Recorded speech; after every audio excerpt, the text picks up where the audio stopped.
Amém. O Leandro me deixou com um desafio bem grande de continuar aquilo que ele começou, que ele era para ter ido até o versículo 18 e não conseguiu na semana passada, então eu tenho uma exposição bem longa para fazer.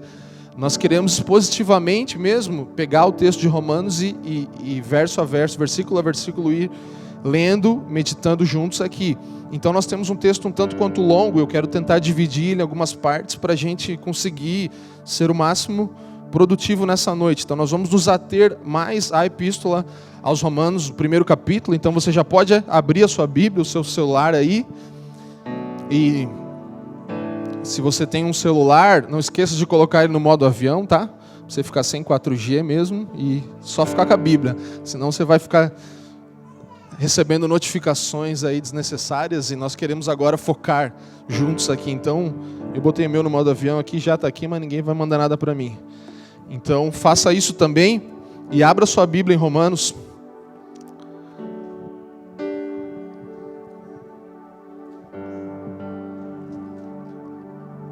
Nós vamos precisar de bastante atenção enquanto lemos, e eu quero, como falei, me ater bem a esse texto, talvez fazer algumas breves citações de outras referências de Paulo em algumas cartas, porque trazem o contexto da linguagem de Paulo, do que ele estava ensinando. Então talvez a gente cite algumas coisas, mas a gente quer tentar ficar bem aqui dentro. Então preste muita atenção sempre na leitura e vamos juntos. Nós vamos estar lendo a partir do 8 e vamos até o 17 nesse primeiro momento, do 8 ao 17.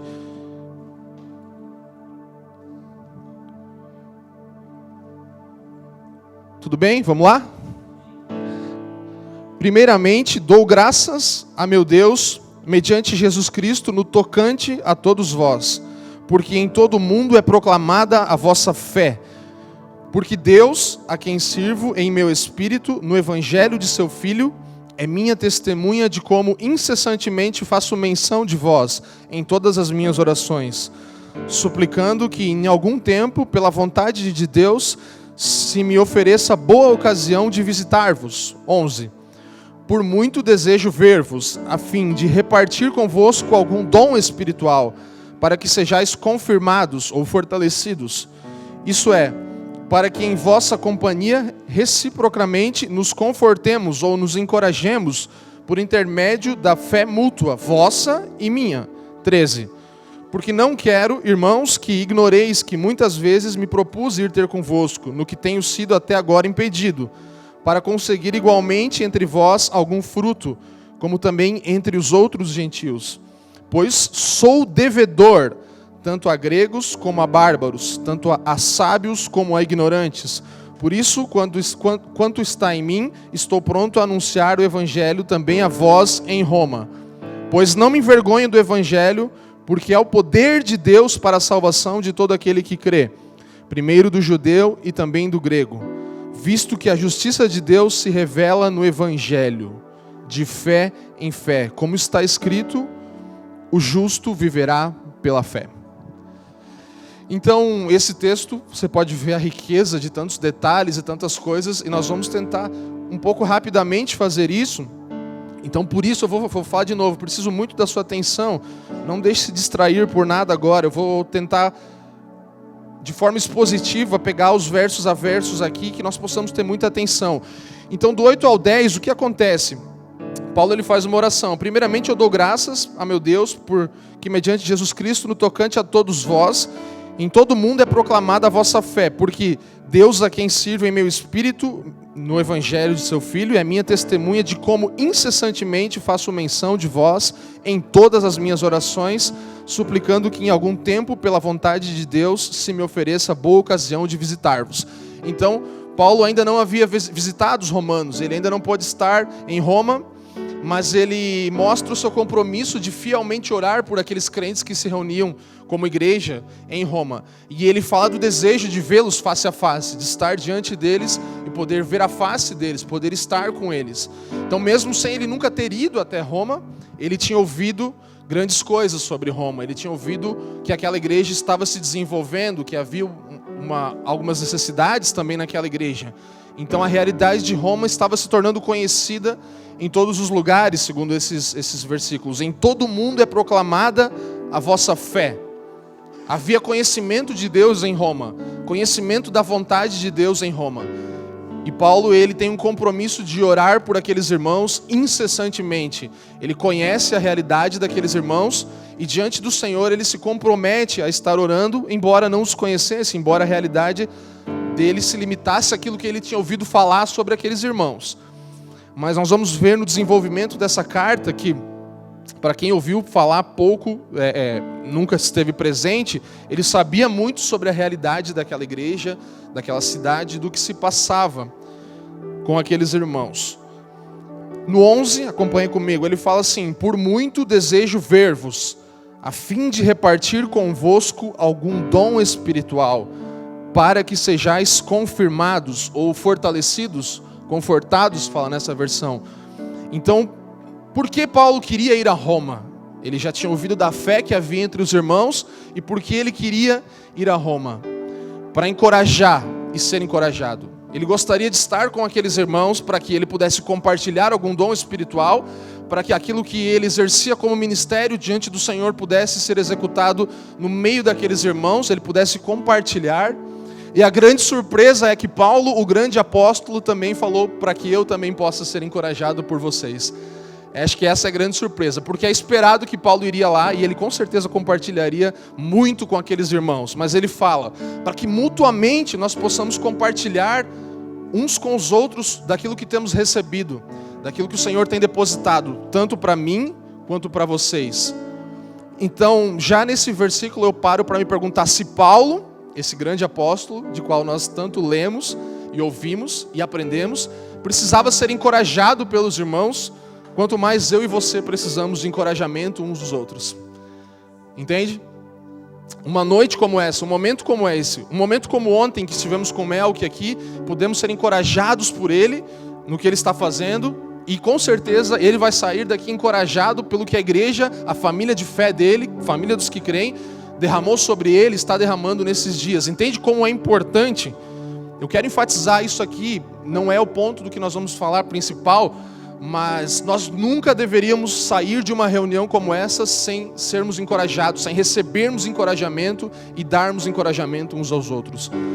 É muito importante nós sempre virmos com essa disposição em uma reunião pública. Eu vou encorajar os meus irmãos nessa noite.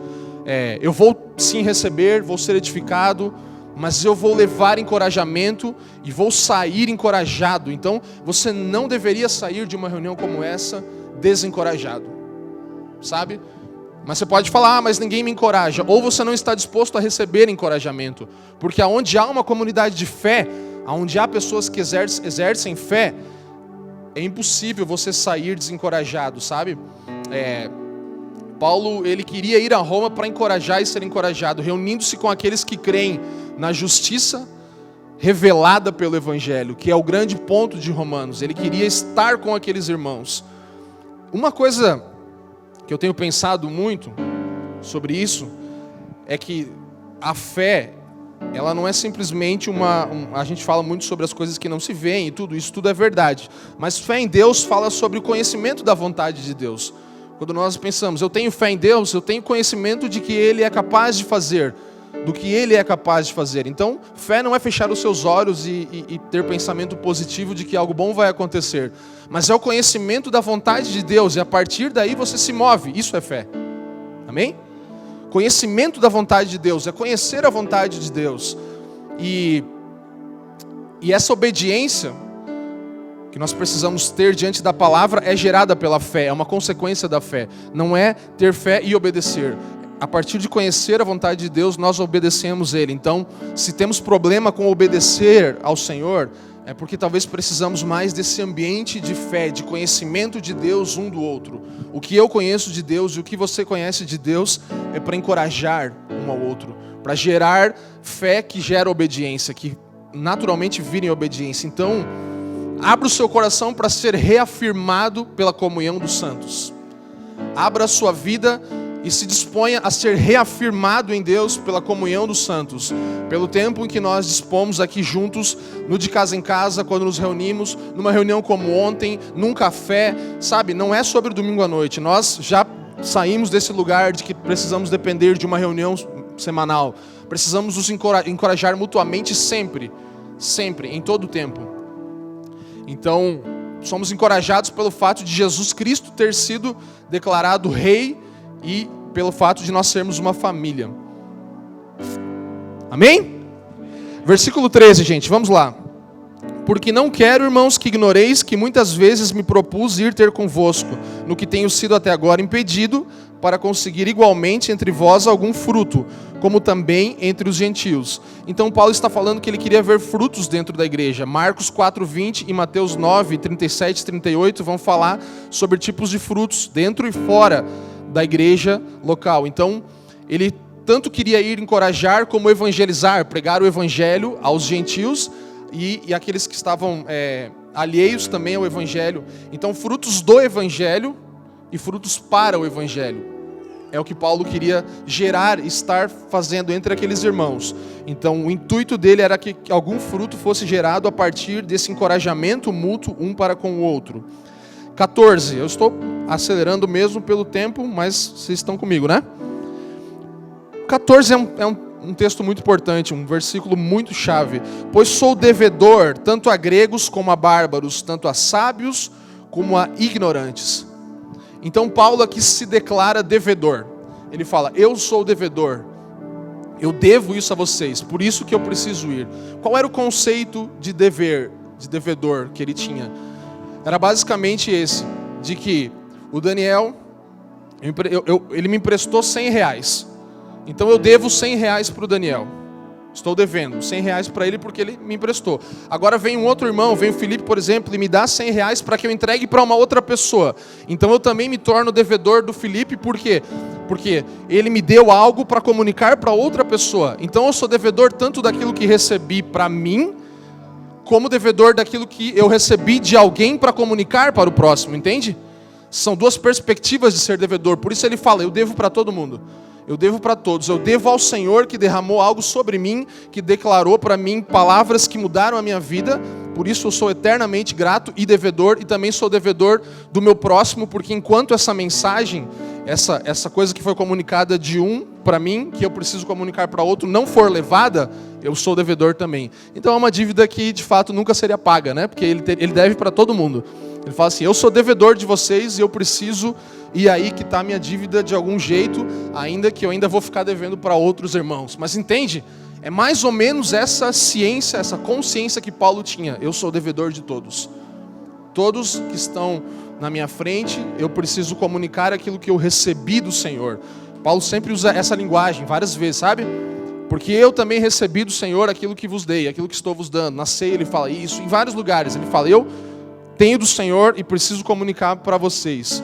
Então essa consciência de devedor de todos, ela vem com a pregação do Evangelho para nós, que nós nos tornamos devedores de todos os irmãos.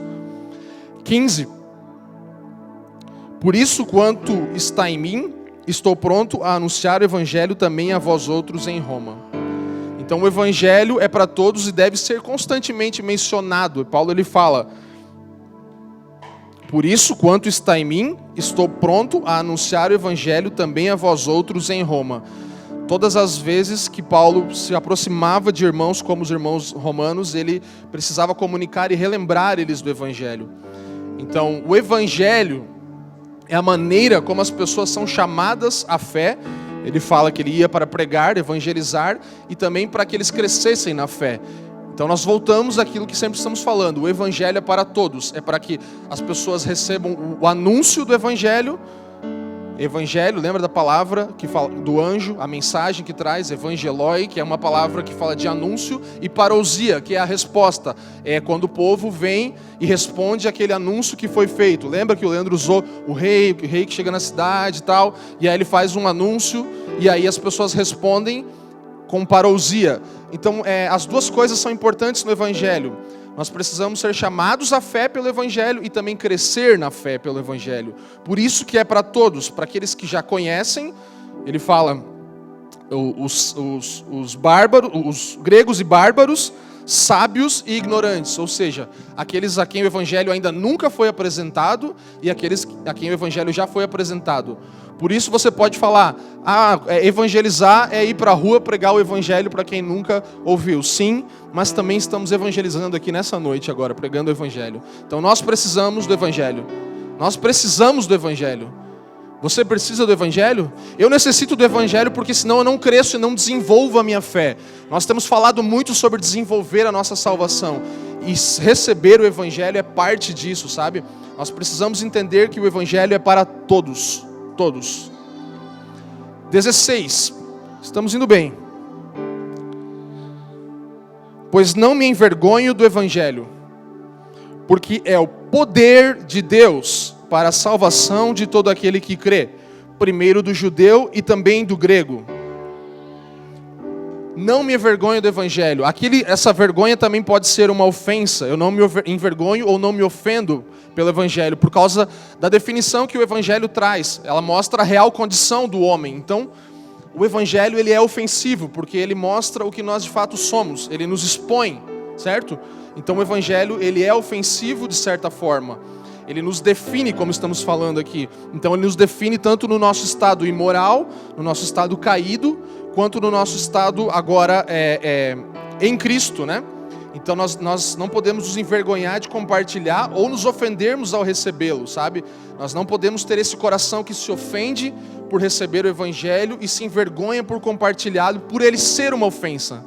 Então, eu anotei uma frase aqui que eu escrevi: nos insulta de verdade ao dizer que a nossa salvação é gratuita e imerecida, dom completo. Ofende morais e religiosos que acreditam em sua decência, que a sua decência lhes dá vantagem sobre pessoas menos morais. Então o evangelho nos insulta e faz com que nós paremos de acreditar que a nossa moral, que o nosso comportamento possa nos livrar de necessitar o evangelho, porque agora nós já conhecemos a Cristo e tudo que nós fazermos vai mudar quem nós somos diante de Deus. Isso é uma mentira. O evangelho é um dom completo, ele é um presente completo. Ele foi nos dado por completo e nós não podemos fazer nada para isso melhorar na nossa vida, sabe? A sua decência, o jeito que você se comporta não se torna nenhuma vantagem diante daqueles que nunca ouviram o evangelho.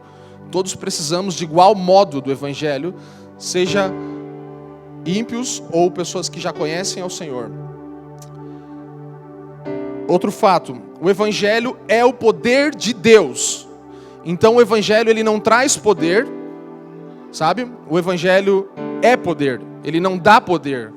Ele é o poder de Deus. São coisas diferentes. O evangelho não é acompanhado de poder ou ele desenvolve poder. Ele é o poder de Deus.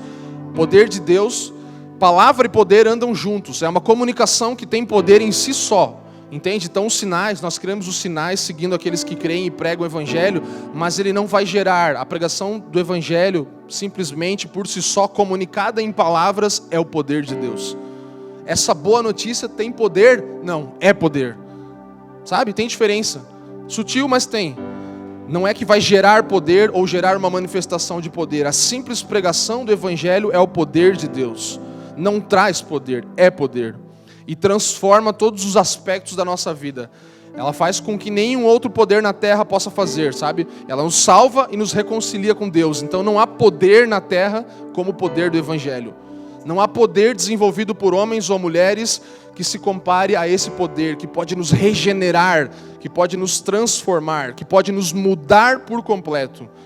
Transforma todos os aspectos da nossa vida, sabe? Não é para algumas áreas. O evangelho é para tocar tudo em nós. Todo o nosso comportamento precisa ser modelado, definido, como estamos falando, definição. Então, deixe o evangelho definir quem você é. Deixe ele ser, como nós oramos aqui, a pedra angular. Cristo e sua palavra são essa pedra que nos alinha, que fica no canto e mostra para onde a parede deve ir, aonde a construção que estamos fazendo, aonde nós estamos edificando deve acontecer. É interessante que ele fala assim, no 16, não me envergonhe do evangelho, porque é poder para todo aquele que crê. Então, ao mesmo tempo que o evangelho é ilimitado, que é para a salvação de todos, ele é restrito. Sabe restrito ao quê? A todo aquele que crê. Então o evangelho é limitado, ele é para todos, mas ele é restrito, ele é só para aqueles que creem. Entende o paradoxo? Para todos o evangelho é. Todos quais? Todos os que creem. Então é interessante pensarmos nisso. O evangelho, ele é ilimitado, ele alcança a todos, em todas as circunstâncias, em qualquer lugar ou situação, desde que aquela pessoa creia. Isso é o evangelho. E para nós hoje, na condição que nós estamos, não pense no outro. Não pense em quem está lá fora, perdido, que usa drogas, que está se prostituindo, que está com a família destruída, tal. Pense em você mesmo. O quanto você crê no evangelho a ponto de ele te transformar. Ele é para você, desde que você creia. O evangelho nessa noite aqui agora é para você, se você entrar nesse grupo dos que creem. Entende? Então, ilimitado num aspecto, mas ao mesmo tempo restrito no outro aspecto. Para todos. Todos quem? Todos aqueles que creem. Isso mexe com a gente, né? Você para pensar, poxa, mas como assim tal? Deixa Deus, deixa o Espírito Santo ministrar teu coração, né? Como diz o nosso amigo, deixa o Espírito Santo ministrar teu coração. Coisas que o Espírito vai nos comunicar, nós paramos para pensar e às vezes a nossa cabeça fica, mas como assim? Como assim? Pode deixar. Deus vai ministrar no seu coração. Se dispõe a crer no Evangelho, fala, eu quero, eu preciso disso e isso pode mudar a minha vida, sabe? Não era para repetir não, mas pode repetir. Ilimitado e restrito ao mesmo tempo, todo aquele que crê. Vamos lá, versículo 17. É isso aí. Então, o evangelho é para todos, todos aqueles que creem. 17. Visto que a justiça de Deus se revela no evangelho. Olha só, olha que perfeito isso. A justiça de Deus se revela no evangelho. De fé em fé. Como está escrito, o justo viverá pela fé. Então, o evangelho se revela, a justiça de Deus se revela dentro do evangelho de fé em fé. Do princípio até o fim, pela fé. O que é fé? Conhecimento da vontade de Deus. Então, nós vamos conhecendo e prosseguindo em conhecer. Isso é o evangelho. Nós entramos conhecendo Deus, descobrindo Deus. Nos primeiros aspectos de Deus, nós vamos falar um pouco ainda na continuidade, você vai entender que todos nós recebemos conhecimento de Deus, por mínimo que seja. E como nós desenvolvemos, isso é o que vai determinar como vamos crescer e sermos definidos pelo Evangelho. Então, do princípio ao fim é pela fé. É mais do que perdão, sabe?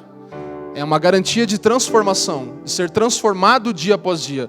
Então, legal, fui salvo, muito bom. Mas vamos continuar pela fé, do início até o fim. A raiz de todo pecado, de tudo que nós fazemos de errado, de tudo aquilo que o homem caído desenvolve dentro do seu coração, é a descrença no Evangelho. Se você não consegue crer no Evangelho, você não consegue receber o seu poder transformador, entende? Então todo pecado, a raiz de todos os males da humanidade, é porque não há crença no Evangelho, não se acredita no Evangelho. Então, tão pecaminoso quanto você não crer na mensagem do Evangelho, não acreditar que Cristo nos salva, nos justifica, que nós temos misericórdia e graça diante dele, tão ofensivo quanto não acreditar na pregação do Evangelho é você ficar na abordagem primária do Evangelho, de que ele só nos salva. É a mesma coisa, entende? Porque você não crê que o Evangelho possa transformar a sua vida por completo. Então, da mesma forma que não crer no Evangelho é pecaminoso, crer só numa abordagem de salvação do Evangelho também é pecaminoso. Porque você despreza tudo aquilo que o Evangelho pode fazer. Vocês estão me entendendo? Então, só acreditar que o Evangelho é para me salvar é a mesma coisa que não acreditar no Evangelho, porque o Evangelho não é simplesmente para te salvar, ele é a abordagem primária dele, é a salvação, é o primeiro passo. Após isso vem toda a transformação e definição de quem nós somos em Cristo pelo Evangelho. Fique com isso na sua mente, fé é o conhecimento da vontade de Deus, entende? Tudo isso é gerado pela fé, o conhecer e prosseguir em conhecer. Não pense, não tenha mais esse conceito de fé como algo tão abstrato, sabe? Pense na fé como um interruptor. Você tem a lâmpada e você tem a fonte de energia. Vem lá da Copel. E você tem um interruptor. Enquanto não for ligado aquele interruptor, a lâmpada não se acende, entende? Mesmo que você tenha fonte de energia, você tenha um Deus que conduza todas as coisas. Mas se você não usar a sua fé como uma atitude de ligar o interruptor, você não vai ter luz, você não vai ter aquela lâmpada acendendo, ainda que haja todos os componentes necessários. Então a fé é isso. É como essa conexão entre quem Deus é na sua força e aquilo que Ele está para executar no seu conhecimento, entende? E a fé é esse interruptor. Então, não é simplesmente algo que você fecha os olhos e fala, Deus, liga essa lâmpada. Não, tem um interruptor, é a fé, entendeu? Você usa ela, você ativa aquilo que você sabe. Eu sei que se eu virar essa chave, vai ligar a luz.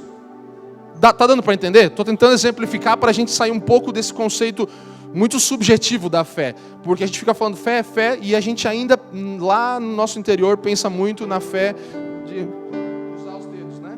Vai dar certo, em nome de Jesus. Isso não é fé. Fé é o conhecimento da vontade de Deus.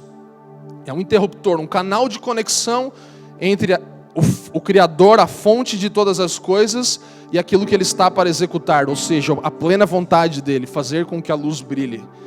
Sabe? Interruptor. A fé, ela, nesse contexto, vem para desenvolver e para que nós possamos conhecer essa justiça revelada de Deus que tanto temos falado aqui. Sabe, se você parar para pensar, o que tem de tão poderoso no Evangelho que ele pode remodelar a nossa vida e mudar quem a gente é, né? Pode mudar quem nós somos. Qual que é o grande poder do Evangelho que ele faz isso em nós? E é isso, é a justiça de Deus, ela se revela no Evangelho. A justiça de Deus se revela no Evangelho, é sobre o Filho de Deus. No Filho de Deus, Cristo, toda a justiça foi revelada. Ele tomou o nosso lugar e nós somos reposicionados, somos recolocados no lugar aonde nós agora podemos ter acesso, no lugar aonde agora nós somos justificados, e a justiça de Deus é revelada a partir do Evangelho e começa a nos remodelar. Então nós somos remodelados conforme estamos posicionados perante Deus e o próximo, a partir do caráter de Deus. Então a justiça de Deus fala sobre o caráter dele, fala sobre quem ele é. Quando nós somos reposicionados, justiça fala sobre reposicionamento, colocar no lugar correto, nós somos reposicionados perante quem Deus é, perante o seu caráter. Isso nos molda, nos muda.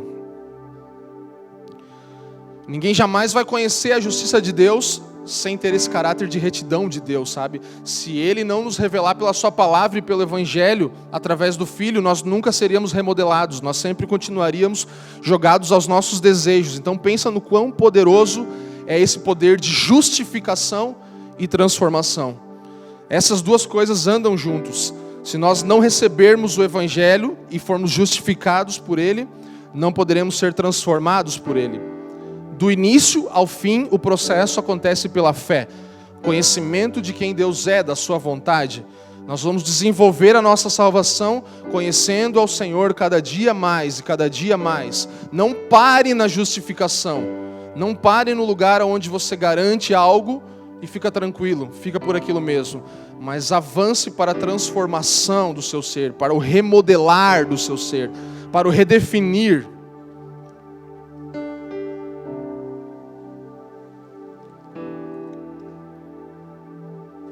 Sabe, uma coisa que nós pensamos muitas vezes é que nós alcançamos a nossa salvação pela fé, conhecermos a Deus, a vontade dEle.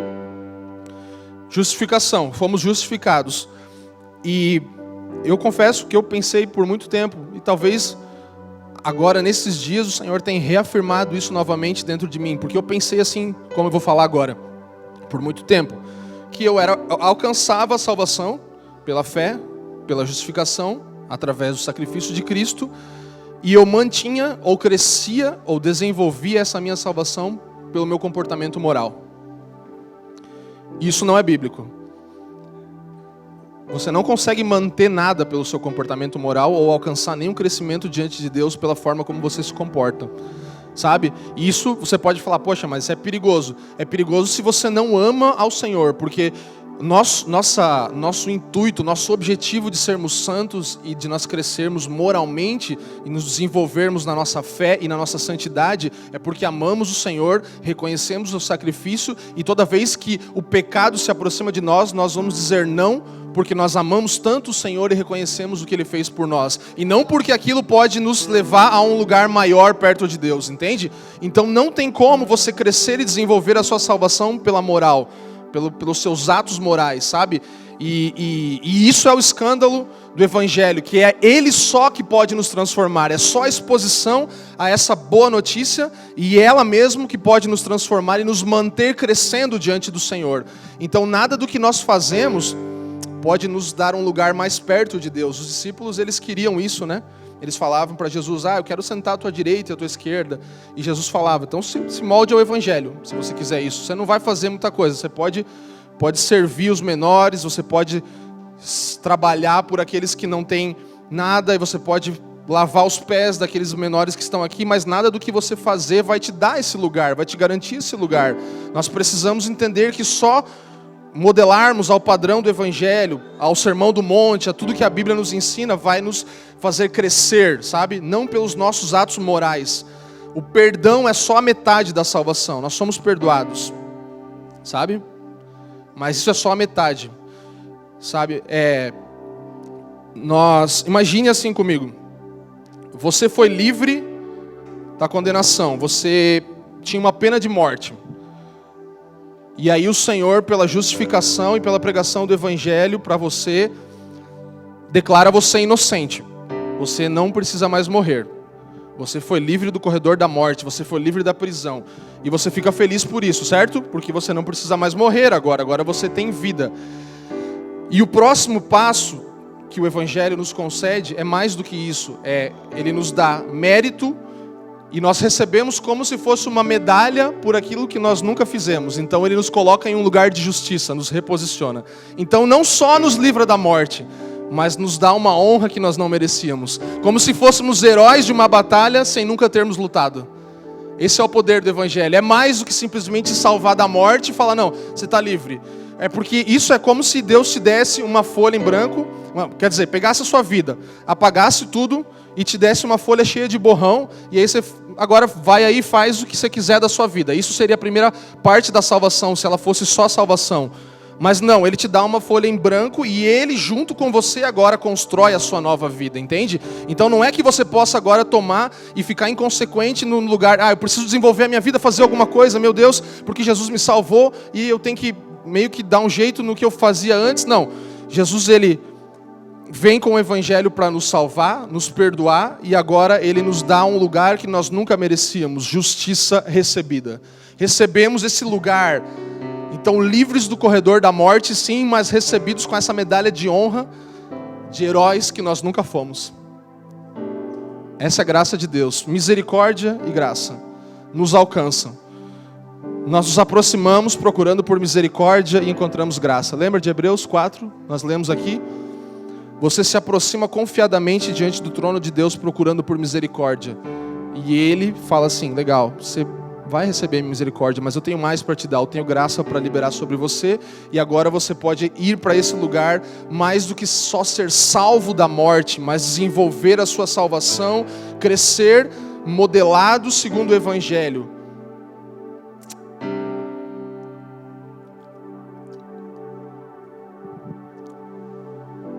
Sabe, eu acho que isso ainda vai crescer em compreensão no nosso espírito, à medida que nós formos entendendo e à medida que o Espírito Santo ministrar isso ao nosso coração cada vez mais, porque realmente aí você para pensar, e aí a gente volta para o texto de Paulo que ele fala que isso é uma vergonha ou uma ofensa, né? Porque você fica assim, poxa, mas como assim? O que eu preciso fazer então? A obra de Cristo é suficiente, sabe? A obra de Cristo é suficiente, ela nos justifica e nos transforma, nos reposiciona, nos coloca num lugar correto diante de Deus. Vamos lá, gente, versículo 18, vamos para a segunda parte da nossa mensagem.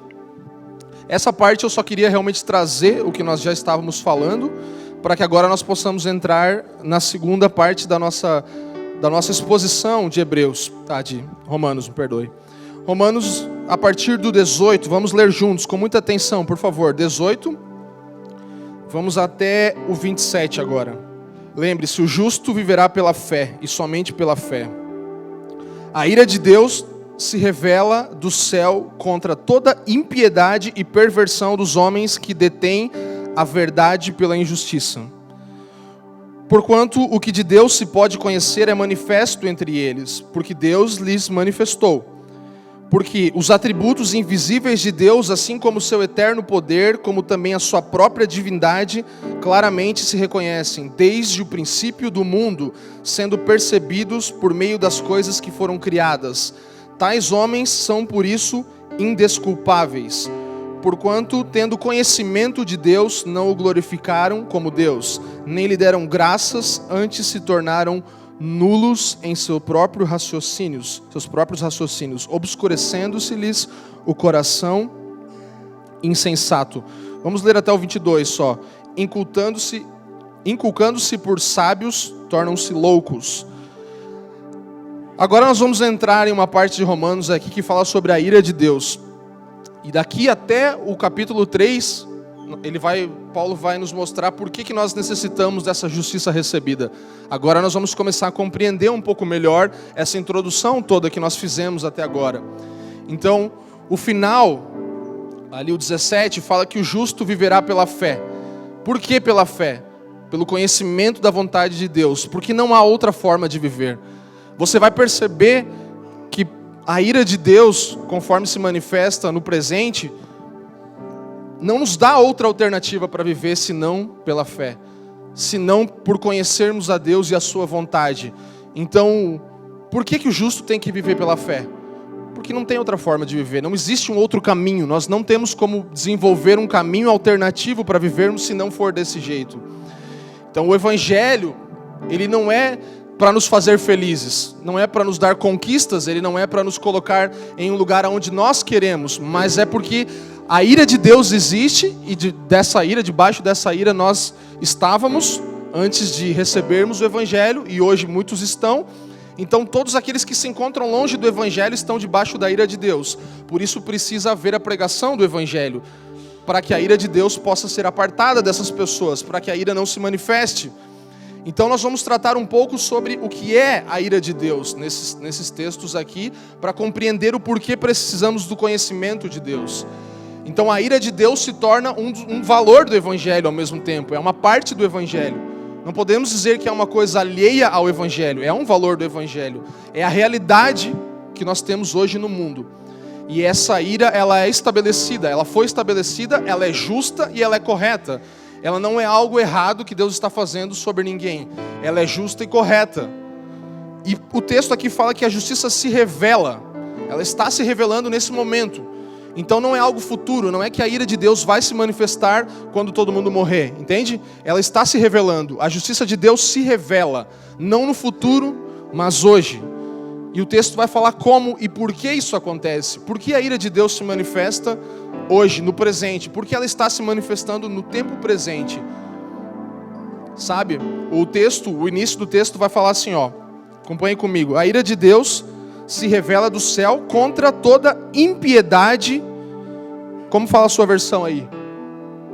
Impiedade e o que fala na nossa aqui? Impiedade e injustiça. A minha fala perversão. São as duas coisas aqui falam do mesmo lugar, do lugar incorreto de posicionamento, perversão.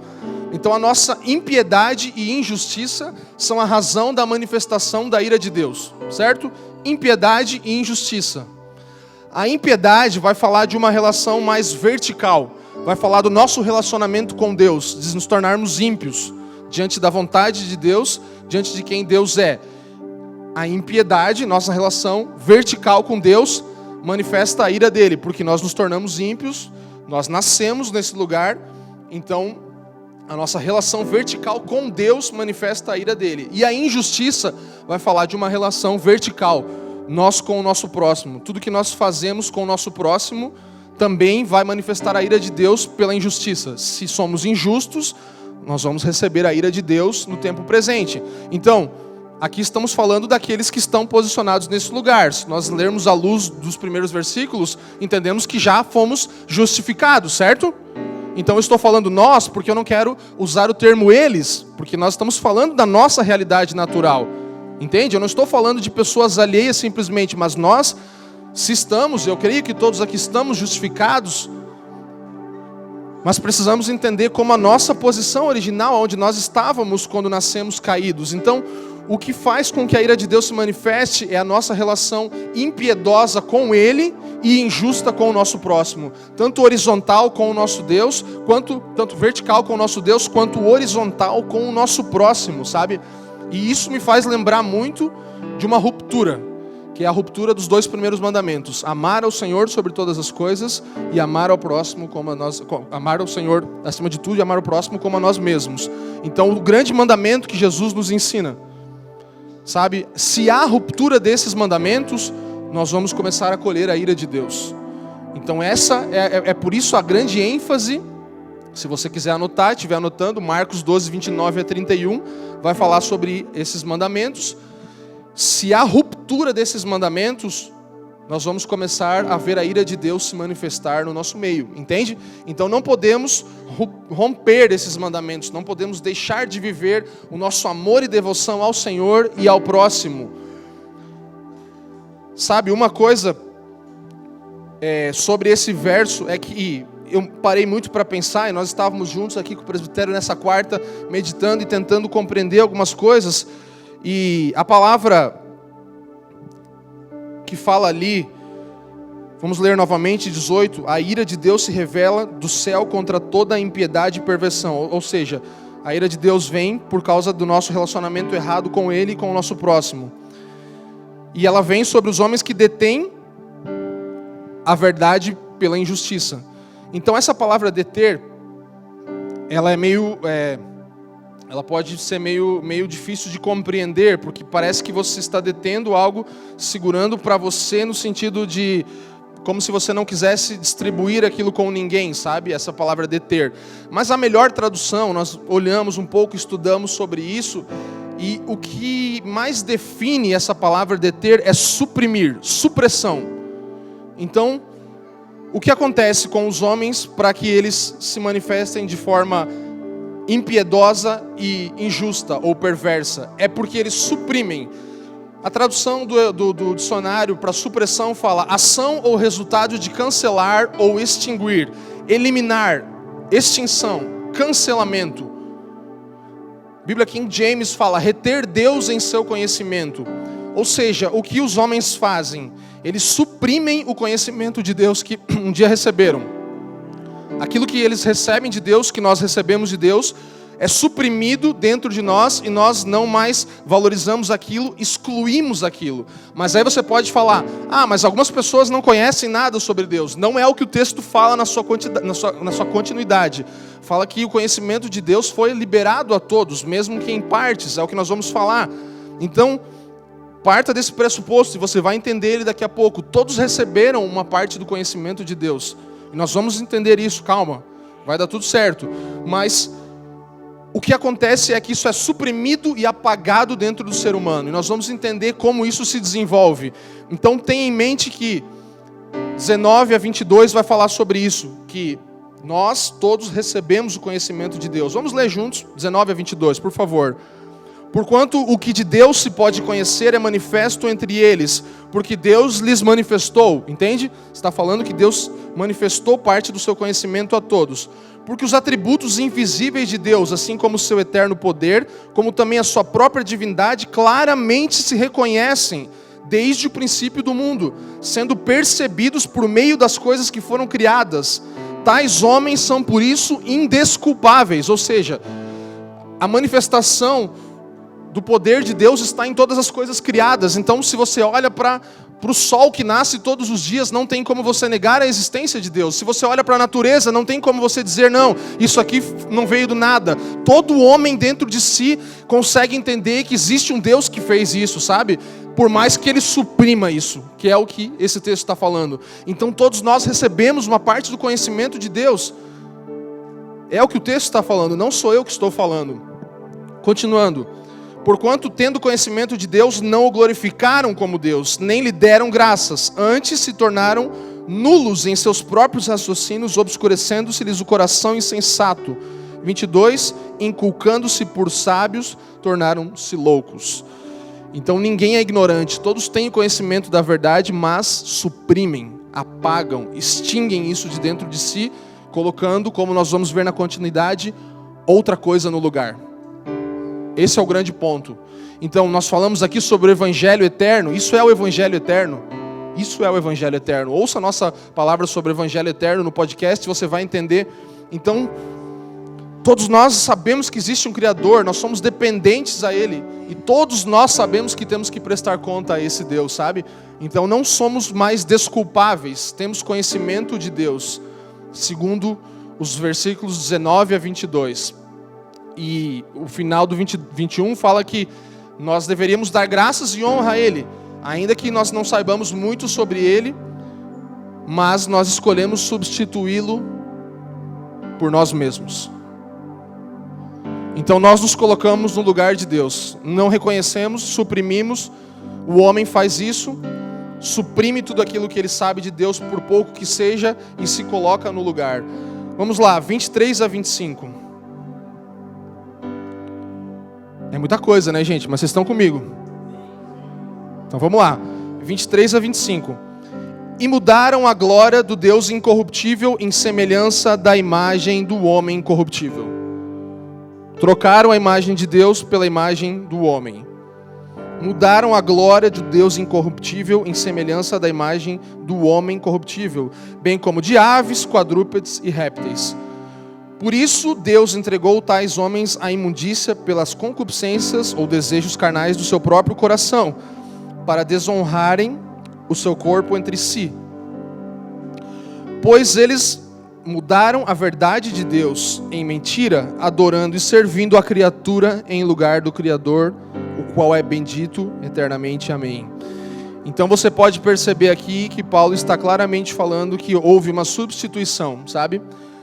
Então, em vez de reconhecer a Deus como Senhor e Criador de todas as coisas, o homem substitui a glória de Deus pela glória de homem, Criador por criatura. Então, não reconhecendo, suprimindo o conhecimento de Deus dentro de si, agora começa a adorar, a servir a outras coisas, a si mesmo, ao seu ventre. E é importante nós entendermos que todos nós adoramos alguma coisa, porque fomos criados para isso, fomos desenvolvidos, nossa natureza é assim, de contemplar. Então, todos nós adoramos alguma coisa, nós nunca vamos parar de adorar, contemplar, servir, mas nós vamos mudar. O que o homem faz na sua natureza caída é trocar o seu objeto de adoração. Então nós somos sempre desenvolvidos desde a nossa natureza para termos uma relação, onde nós vamos depositar a nossa esperança, os nossos afetos, a nossa devoção, o nosso amor mais profundo, sabe? É assim que nós somos criados, todos nós procuramos por isso. E nós vamos nos frustrar se nós não depositarmos tudo isso diante do Senhor, se nós colocarmos isso diante de outras coisas ou pessoas. Toda a nossa esperança, toda a nossa expectativa, tudo aquilo que temos, se for colocado diante de alguma coisa que não é o Senhor, vai haver frustração. Quantas pessoas se frustram com o seu trabalho porque dão tudo a isso? Quantas pessoas se frustram com uma carreira porque dedicam anos estudando e dão tudo de si para isso, para se frustrarem, porque não tinham um Deus no lugar daquilo, não tinham um Criador eterno, alguém que era imutável, mas aquilo mudou eles. Quantas pessoas em relacionamentos se casam, começam a namorar, ou noivos, ou qualquer coisa assim, colocam todas as suas expectativas naquela pessoa amada, e aquela pessoa a frustra, e ela fica extremamente frustrada por anos da sua vida, porque ela colocou toda a sua confiança naquilo. Ela depositou tudo o que ela tinha naquela pessoa. Por quê? Porque aquilo deveria ser de fato destinado a Deus, ao Criador de todas as coisas. Então a frustração vem quando nós depositamos aquilo que era do Criador para qualquer criatura, qualquer coisa feita, qualquer coisa criada. E é isso que ele está falando aqui, que seja o que for que nós adoremos, isso vai exigir de nós todo o nosso tempo, tudo que nosso envolvimento, tempo, força e finanças, como nós falamos. Então nós vamos servir com tudo, e isso vai se tornar o fundamento daquilo que construímos. É o que Melk canta. Nós podemos escolher construir sobre a rocha ou sobre a areia. Então a sua devoção, aonde você coloca o seu tempo, aquilo que você serve e adora, se torna fundamento sobre o qual você vai construir, sabe? Nós não vamos começar a não poder mais viver sem esse objeto da nossa adoração. Nós começamos a nos tornar dependentes daquilo. Nós começamos a simplesmente querer gastar toda a nossa vida com aquilo que adoramos, aquilo que gastamos a nossa vida. Vocês estão me entendendo? Então, estamos falando aqui sobre definição. Se você não tem a sua definição pelo Evangelho e por Deus, se isso não é claro para você, você vai ser definido por outra coisa. O que está te definindo hoje, sabe? E isso nós precisamos parar para pensar, ainda que justificados, porque justificação é a primeira coisa. Ser salvos é a primeira coisa, ser perdoados é a primeira coisa. Agora, sermos transformados pelo Evangelho é uma coisa progressiva, dia após dia, até que nós possamos alcançar a estatura de Cristo. Então, pare para pensar na sua vida o que tem te definido. Nossa proposta nessa série é que nós possamos ser definidos pelo Evangelho, mas agora estamos com um alerta aqui de que talvez outras coisas estão nos definindo, sabe? E já falamos muito aqui, se nós pudermos abrir o Salmo 115, eu não queria sair muito, mas Salmo 115 é um texto muito importante e muito oportuno para isso que nós estamos falando aqui. Então, Salmo 115, desde já dos primeiros versos, vai falar sobre algo muito importante em relação a isso. Pode passar por 2? Porque, mais um, por favor, 3. Nosso Deus está nos céus, tudo o que deseja Ele tem e pode realizar. Os ídolos deles são prata e ouro, obras de mãos humanas. Têm boca, mas não falam, são capazes de falar, não são capazes de falar.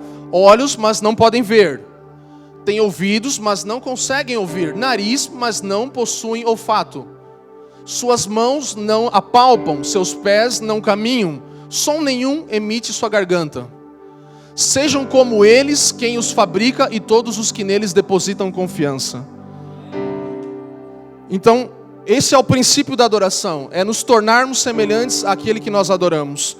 Esse é o princípio de devotarmos a nossa vida a qualquer coisa. E se nós escolhemos suprimir aquilo que Deus colocou dentro de nós e trocar aquilo por outra coisa, é aquilo que vai nos definir. A definição, se não for pelo Evangelho, vai ser por outra coisa.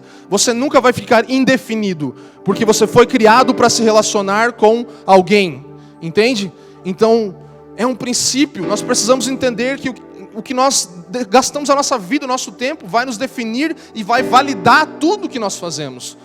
Tudo que nós fazemos é validado por aquilo que nós adoramos e gastamos o nosso tempo, sabe? E aí você vai me perguntar, mas eu não posso então gastar tempo com coisas que eu gosto, com coisas que eu gosto de fazer? Não, você pode, porque tudo que foi criado é bom e admirável em si mesmo, não tem problema, a natureza é bela. As pessoas que nós amamos e nos relacionamos, nossos filhos, nossa esposa, nosso marido, nossos amigos, sabe? Nós precisamos dedicar admiração a essas pessoas e até algumas coisas, não tem problema. Nós podemos admirar coisas, eu posso achar bonitas coisas, nós fazemos tudo bonito aqui e as pessoas olham, uau, mas isso aqui tem um limite de admiração, sabe? Tudo tem um limite de admiração. Então tudo que foi criado é admirável em si mesmo, nós podemos desfrutar, mas não exceder em afeto. Não exceder em afeto. Qual é o limite da nossa admiração, sabe? O que vai definir até onde nós podemos ir? É até que nós nos corrompamos. Quando começamos a nos corromper com aquilo que gastamos o nosso tempo, ou seja, quando aquilo se torna valioso acima do nosso Deus, quando aquilo consome o nosso tempo demasiadamente, então se tornou algo ruim para nós e nós precisamos deixar de lado. Nós precisamos eliminar isso, ainda que temporariamente, da nossa vida, até que saibamos lidar, sabe? E algumas coisas, nunca mais talvez poderemos lidar, sabe? Então você precisa discernir aquilo que está te corrompendo, aquilo que está fazendo você gastar a sua vida. Eu fiz uma frase aqui, ouça. Quando paramos de adorar ao que é imortal e entregamos nossa devoção às coisas criadas, geramos desordem, pois deixamos de refletir a imagem do Criador. Toda ordem de governo e sujeição é afetada. Entende? Quando nós paramos de adorar aquilo que é imortal, o nosso Deus Criador, entregamos nossa devoção às coisas criadas, geramos desordem. Por quê? Porque nós vamos deixar de refletir a imagem daquele que deveríamos estar adorando, entende? Então começa a criar uma desordem e um caos, e já não há mais ordem de governo, sujeição, nada mais, porque o homem saiu do lugar onde ele deveria estar. Ele não está mais adorando ao Senhor e ele já não tem mais a imagem dele, porque você reflete a imagem daquilo que você adora, daquilo que você gasta a sua vida com, entende? Então pare para pensar o porquê há tanta desordem, porque o ser humano parou de adorar aquele que merece a sua adoração. É o que o texto está falando aqui. Porquanto todo conhecimento de Deus não glorificaram como Deus, nem lhe deram graças, antes se tornaram nulos em seu próprio raciocínio, obscurecendo-se-lhes o coração insensato. Eles foram mudados, é o que o texto está falando. O evangelho não os mudou, mas eles mesmos e as suas paixões carnais os mudaram. Eles suprimiram tudo que Deus tinha colocado dentro deles e caíram totalmente, depravação total. Toda a ordem de governo, toda a ordem como foi criada por Deus é afetada por causa disso. Então, se nós suprimirmos a verdade da existência de um Criador sobre todos nós destruímos toda a coerência de como a vida deve ser vivida, sabe? Já não há mais coerência nas coisas, porque há uma ruptura, há um quebrar de algo ali. E aí começam as relativizações. Tudo é muito relativo. Então, não tem Deus, não é? Tudo é muito relativo. Não, mas depende de como você vai avaliar e tal. Entra a relativização, porque não há mais absolutos morais, não há mais coisas claras como foram ordenadas pelo Criador que existissem. E aí nós vivemos o que estamos vivendo hoje. Relativismo em todas as coisas. Tudo é relativo, tudo depende de outra coisa. Não, não depende. Depende de uma ordem criada por Deus. Se ela for cumprida, tudo vai estar em ordem. Haverá governo, haverá justiça, haverá sujeição mútua. Não haverá pessoas oprimindo pessoas porque precisam resgatar aquilo que não existe, sabe? Por que existe hoje tanta forma de forçar alguma coisa a acontecer, de alguém falar, você precisa se submeter a mim? Por quê? Porque há uma necessidade mesmo de sujeição mútua, mas ela não vem por esse jeito, ela vem pela imagem do Criador em nós, a partir de nós, entende? Então não temos como fazer ninguém obedecer, ou cumprir regras ou leis, se a desordem existe no natural do que Deus criou, na ordem criada por Ele, entende? Então, relativização é a coisa que nós mais vemos em tudo, porque os absolutos foram tirados do lugar, não há mais absolutos, então precisamos ver como nós podemos reverter essa situação. E como, você me pergunta, então como a ira de Deus é revelada no presente? Como que a ira de Deus é revelada? Porque aqui até agora nós entendemos o porquê. Estão comigo? Vocês entenderam?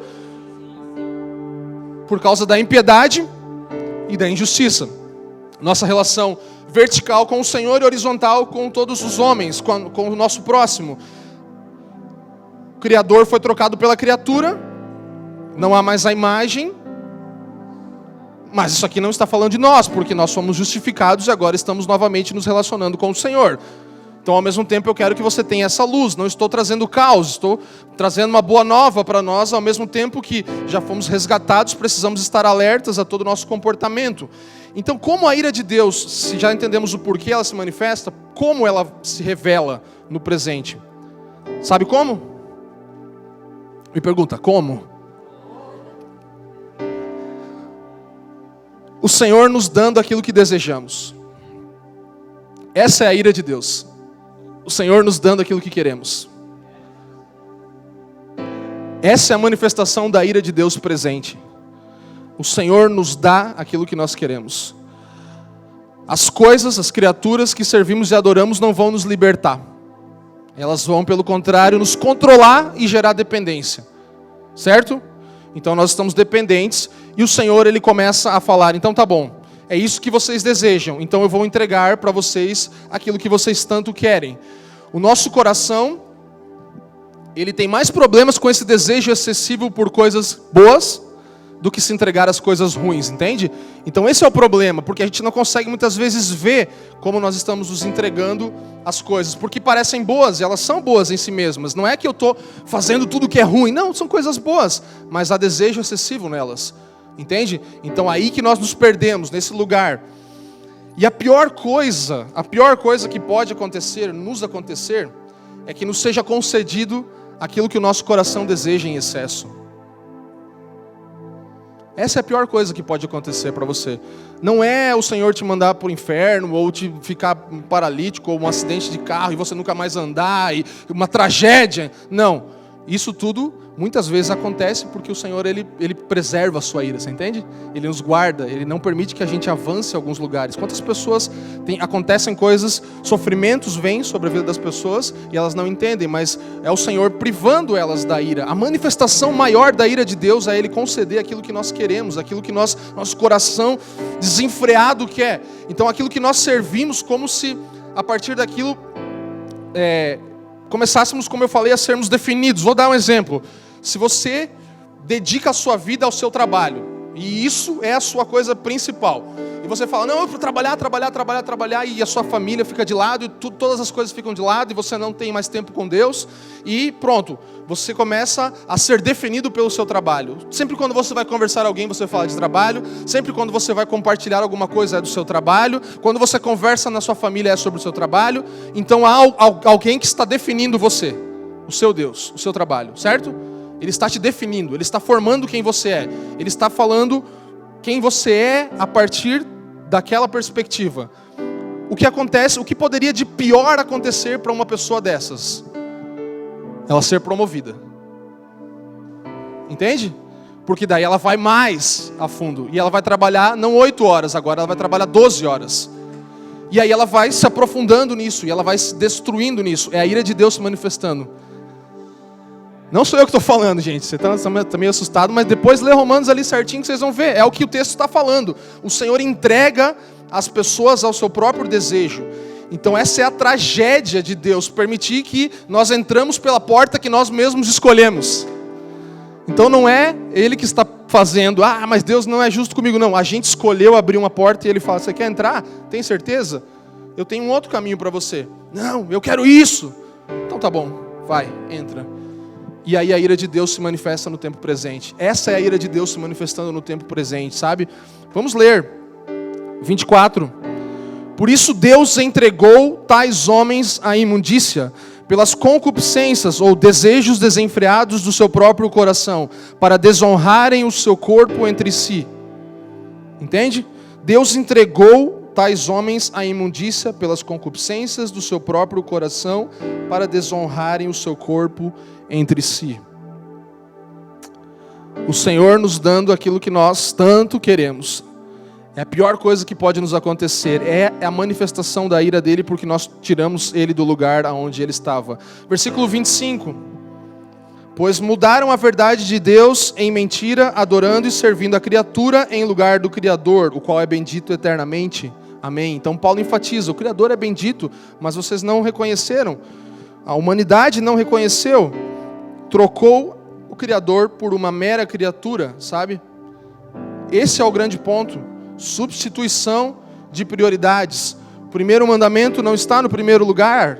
O grande mandamento não está sendo cumprido. E aí toda a desordem começa a acontecer. Nós vamos entrar em um aspecto aqui ainda, que você sabe que esse texto trata, mas eu quero falar de uma forma um pouco mais geral. E a pergunta que eu faço para mim é como voltar atrás nesse caminho, né? Como você pode retornar nisso? E o capítulo 3, na verdade, vai falar mais sobre isso. Então, volte todos os domingos, que nós vamos chegar no capítulo 3. Entendeu? O capítulo 3 vai falar sobre como voltar atrás. Como a gente consegue, mas ao mesmo tempo, o 25, no final, ele fala um pouco. Pois eles mudaram a verdade de Deus em mentira, adorando e servindo a criatura em lugar do Criador. Então, como reverter essa situação? Voltando a adorar e servir ao Criador novamente no lugar da criatura, certo? Então, basicamente é isso, mas Paulo vai falar mais no capítulo 3. Parar de suprimir essa verdade que Deus colocou dentro de nós e dar esse devido lugar a Ele, sabe? Em nossa vida. E aceitar realmente Ele, agora a gente pode usar essa linguagem, como nosso Senhor e Salvador, certo? Aquele que nos salva e aquele que governa a nossa vida. Então precisamos retornar a esse lugar. E essa vai ser a evidência de que nós compreendemos e recebemos o Evangelho, quando submetemos a nossa vida a Ele por completo. Essa é a nossa justificação. É isso que nos faz justos perante Ele e perante os homens. Versículos 26 e 27. Vamos comigo, gente. Não dorme, acorda aí. 26 e 27. Por causa disso os entregou Deus às paixões infames, porque até as mulheres mudaram o modo natural de suas relações íntimas por outro contrário à natureza. Semelhantemente, os homens também, deixando o contato natural da mulher, se inflamaram mutuamente em sua sensualidade, cometendo torpeza, homens com os homens, e recebendo em si mesmos a merecida punição do seu erro. O que acontece aqui nos versículos 26 e 27? O efeito horizontal, o efeito da injustiça agora tocando uns aos outros.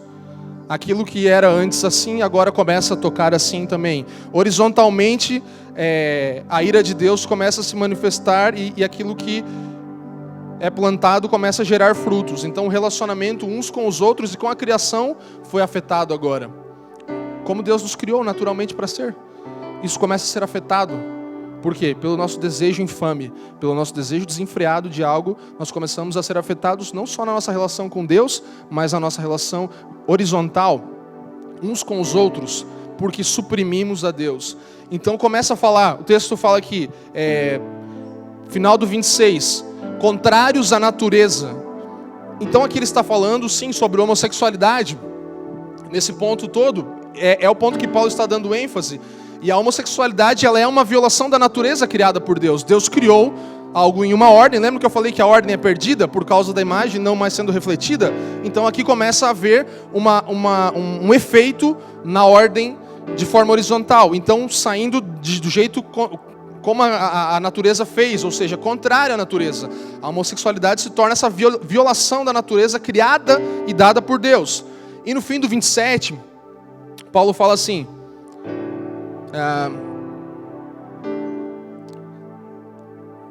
recebendo em si mesmos a merecida punição do seu erro. Isso aqui é muito delicado, porque necessariamente Paulo não está falando só sobre a homossexualidade, ou seja, os homossexuais, eles colhem em si mesmos o fruto daquilo que eles fizeram, a merecida punição pelo seu erro, o texto fala, mas está falando de uma maneira pela qual Deus manifesta a sua ira, fruto da idolatria, entende? O contexto todo é sobre idolatria. Então os idólatras que trocaram Deus por outra coisa vão colher em seu próprio corpo as consequências, entende? Não está falando somente da homossexualidade nesse ponto. Não apenas os homossexuais, mas todo o desejo excessivo, toda a concupiscência, entende? Para pensar no 24 comigo lá, ó, que é contexto. Por isso, Deus entregou tais homens à imundícia, pelas concupiscências de seu próprio coração, para desonrarem o seu corpo entre si. Aqui não está falando de homossexualidade, está falando de impureza sexual nesse versículo. Então, basicamente, sexo fora do casamento. Homens que fazem isso, mulheres que fazem isso, colhem em si mesmos isso. Colhem em si mesmo a punição por isso. Então, 26 e 27 vai trazer o contexto de homossexualidade. Então está falando sobre toda a depravação humana, total, não simplesmente sobre a homossexualidade. E essas atitudes de rejeição ao senhorio de Cristo, seja depravação sexual, seja avareza, seja imoralidade, seja idolatria, todas essas coisas, elas rejeitam o senhorio de Cristo, deixando seus praticantes fora do reino de Deus, que é o que o texto fala, que esses não terão espaço no reino de Deus, mas ao mesmo tempo não fora do seu alcance. Que bom! Há esperança para nós todos. Fora do reino, mas não fora. Vamos ler rapidinho, 1 Coríntios 6, 9 a 11, por favor, Pérola, se você conseguir. 1 Coríntios 6, 9 a 11. Isso aqui é uma boa notícia, gente. Vamos lá. 1 Coríntios 6, 9 a 11, não sabeis que os injustos não hão de herdar o reino de Deus, ou seja, não terão acesso ao reino de Deus? Não erreis nem os devassos, nem os idólatras, nem os adúlteros, nem os efeminados, nem os sodomitas, nem os ladrões, nem os avarentos, nem os bêbados, nem os maldizentes, nem os roubadores herdarão o reino de Deus. É o que alguns têm sido, mas haveis sido lavados, mas haveis sido santificados, mas haveis sido justificados em nome do Senhor Jesus e pelo Espírito do nosso Deus. Então o que o texto está falando é o que alguns de vocês, na minha versão fala, alguns de vocês foram isso, têm sido isso, mas boa notícia, haveis sido lavados, haveis sido santificados, haveis sido justificados em nome do Senhor Jesus e pelo Espírito do nosso Deus. Então, ainda que estejam fora do reino de Deus, agora não estão fora do alcance de Deus. Podem ser alcançados e tocados por Deus, entende? São duas coisas diferentes. Nós precisamos entender que há esperança. Paulo fala, alguns de vocês foram isso, estão aqui agora nesse estado, alcançados, lavados por Ele. Então, uma boa notícia, nós não estamos com más notícias aqui, estamos pregando o Evangelho, amém? Uma boa notícia. Idolatria e imoralidade sexual são colocadas na palavra no mesmo nível, então nós não vamos focar aqui, mas está falando dos homossexuais. Não, está falando também dos avarentos, dos idólatras. Colossenses 3,5, se você quiser anotar, vai falar que a avareza também é idolatria. Se você puder abrir rapidinho. Colossenses 3,5, a avareza também é idolatria. Mortificai, pois, os vasos, prostituição, a vil concupiscência e a avareza, que é a idolatria. Então a avareza também é comparado, é igual à idolatria, é a mesma coisa. Desejos insaciáveis, né? A avareza fala sobre você querer sempre mais. Isso é igual à idolatria, imoralidade sexual, a mesma coisa. Então, ter outro Senhor, vamos resumir nisso. Você ter um outro Senhor que muda a ordem natural das coisas. Gálatas 4, 8 e 9, Paulo também vai falar sobre pagãos que se converteram, se você quiser anotar, e eles agora, no contexto já conhecendo Jesus, eles querem adotar leis religiosas para serem salvos. Isso é a mesma coisa, você receber um Senhor, e aí você tenta criar regras e leis para se manter crescendo na sua salvação ou ser salvo, sendo que você já desfrutou de outra coisa. Então, se nós buscamos bênção e salvação por meio das nossas atitudes morais, como eu já falei antes, estabelecemos um outro governante sobre nós, uma atitude tão idólatra quanto a avareza ou homossexualidade. Você me entendeu? Se você começa pela sua justificação e pelo que você faz moralmente, tentar estabelecer um padrão maior e querer alcançar coisas, bênção e salvação, você está tendo uma atitude tão idólatra quanto a avareza ou a homossexualidade. Então nós vamos adorar aquilo que acharmos que vai nos satisfazer, certo? Esse é o ponto. Seja sexo, seja posse, seja regras, todas são iguais. Esse é o padrão. Estamos falando das mesmas coisas. Trocar o nosso Deus por outra coisa ou pessoa. Então, embora a homossexualidade seja um pecado, ela é um pecado, ela não é o pior pecado, não tem nenhuma ordem aqui. Está falando sobre a mesma coisa. Então, literalmente, qual que é a melhor tradução para isso? A melhor compreensão? É um desejo excessivo e desonroso. Tudo que é um desejo excessivo e desonroso diante do Senhor. Entende? Então estamos falando, não estamos desprezando, não estamos falando que não é pecado. Não, sim, é pecado. Mas assim como todas as outras coisas também são pecado, todos os tipos de arrogância, todo tipo de avareza, todo tipo de idolatria se torna no mesmo nível. Então eu coloquei aqui assim, não podemos ser liberais, amenizar, tipo assim, seja feliz a qualquer custo, faça o que você achar melhor. Não dá para amenizar. Muitos hoje, no meio da igreja, têm amenizado esse pecado da homossexualidade, e também não podemos ser arrogantes ignorando, não convivendo quanto a esse assunto, não falando sobre isso e aceitando as pessoas, assim como, por exemplo, muitos de nós teriam disposição se você tivesse, vamos lá, um vizinho que fosse hindu, por exemplo. Você ia falar, não, sai fora. Não, você ia amar, pregar o evangelho. Então é a mesma coisa, nós devemos aceitar as pessoas como elas são, pregando o evangelho e a boa nova para elas, não importa a condição delas, entende? Crendo que quem pode mudar elas é só o evangelho, entende? Não são as nossas dicas morais, é o poder do evangelho. O evangelho é o poder de Deus. O evangelho é o poder de Deus. Então não podemos ser arrogantes. Literalmente precisamos entender que a homossexualidade que Paulo está falando aqui é um desejo excessivo e desonroso. Desonroso porque fala do nosso próprio corpo. Sabe o que é interessante? Para a gente cair para a terra aqui, voltar para um lugar que Paulo nos posiciona, que 1 Timóteo 1,5 vai falar assim, isso aqui é como você capta o sentido do evangelho, quando realmente você entendeu o evangelho. Paulo em 1 Timóteo 1,15 fala, fiel é a palavra e digna de toda aceitação, que Cristo Jesus veio ao mundo para salvar os pecadores, dos quais eu sou o principal. Se Jesus morreu por mim, por quem ele não morreria? É isso que Paulo está falando. legal, falei aqui tudo que tinha que falar, mas ele se considera pior do que aqueles todos, entende? Então não está fazendo uma escala de um pecado ou de outro pecado. Ele na verdade está falando, o pior sou eu. E dentro desse contexto ele traz todo esse ensino. Então, isso nos liberta para amar o nosso próximo, sabe? Para nós amarmos o nosso próximo com tudo, porque nós somos os piores dos pecadores. Alguém diga amém? Eu sou o pior dos pecadores. Entendeu? Então precisamos, a partir desse plataforma, desse lugar, começar a proclamar o Evangelho. Eu sou o pior, ninguém é pior do que eu. Se eu fui salvo, quem não vai ser salvo? Se eu fui alcançado pela verdade do Evangelho, quem não será? Ah, mas eu nunca usei droga. Eu nunca usei droga. Mas eu nunca me envolvi moralmente, sexualmente com ninguém. Eu não fiz isso também. Isso não me torna mais justo, entende? Porque eu sou pecador igual, porque eu negligenciei o meu Criador, eu suprimi Ele dentro de mim.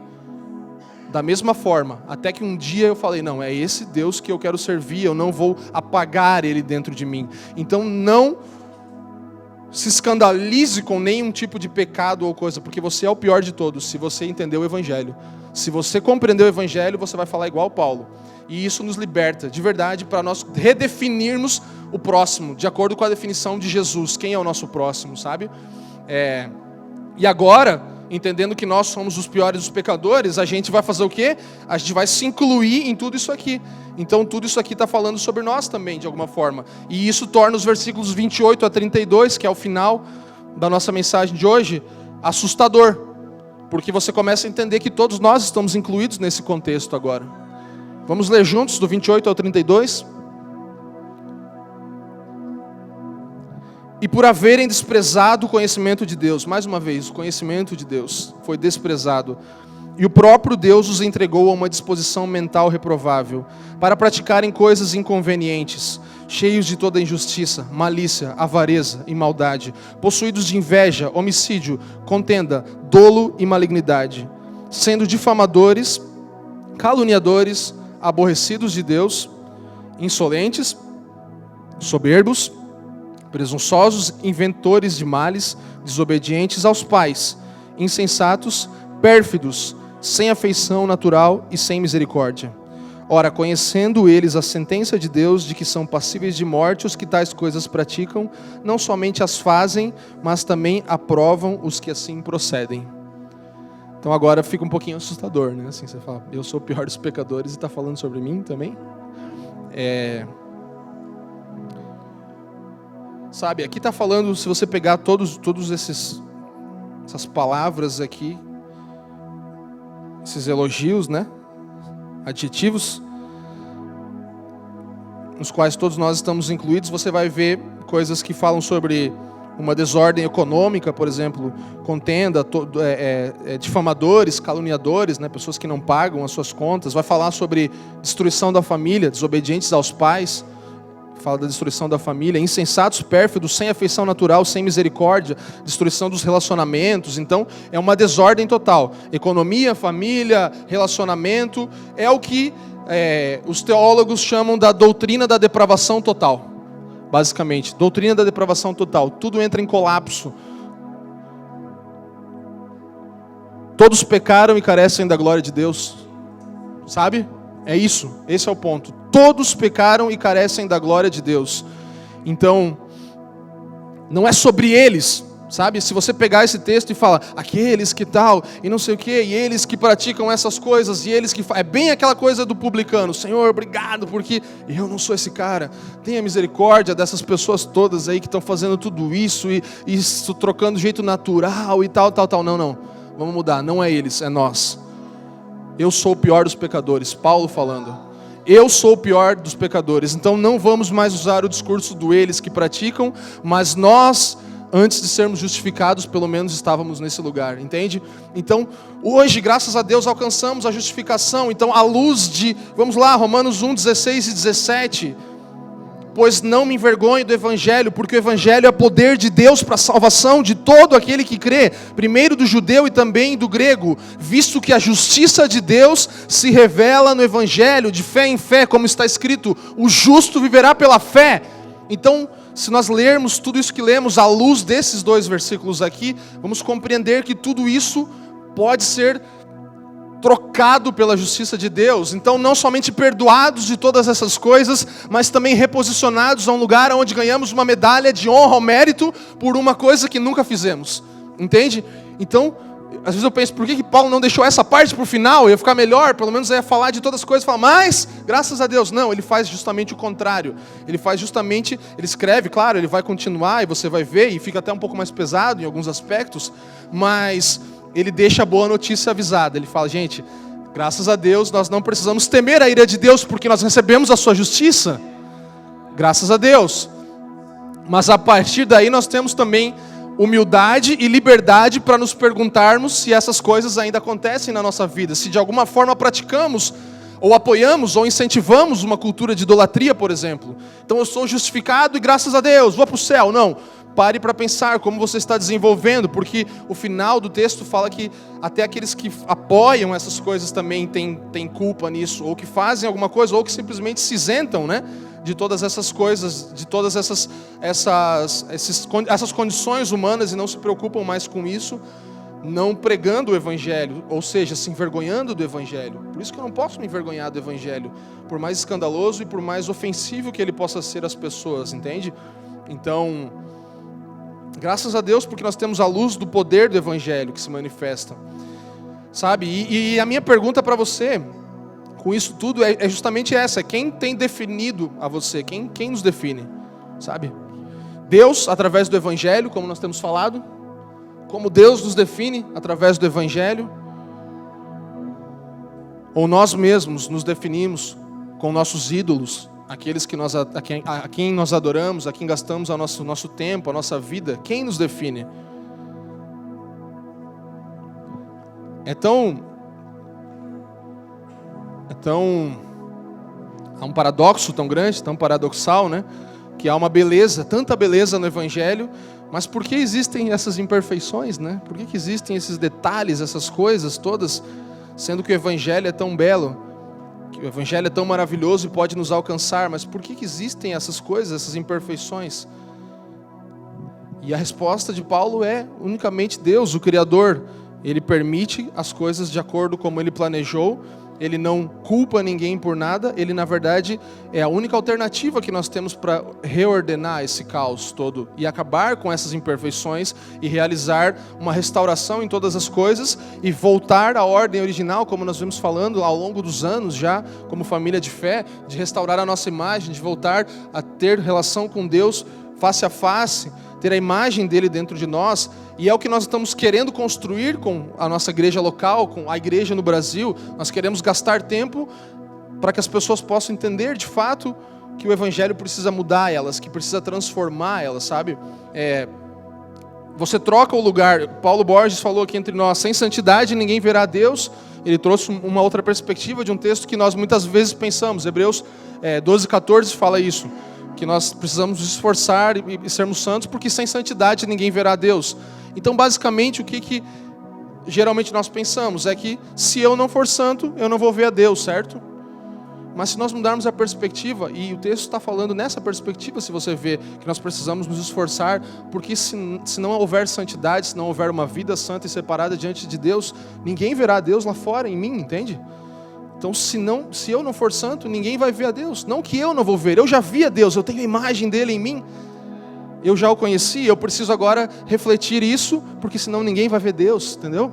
Ninguém vai ver Deus. Essa é a resposta para a depravação total. É a imagem dele em nós, e aí nós podemos agora pregar o Evangelho àqueles que estão alheios ao Evangelho, sabe?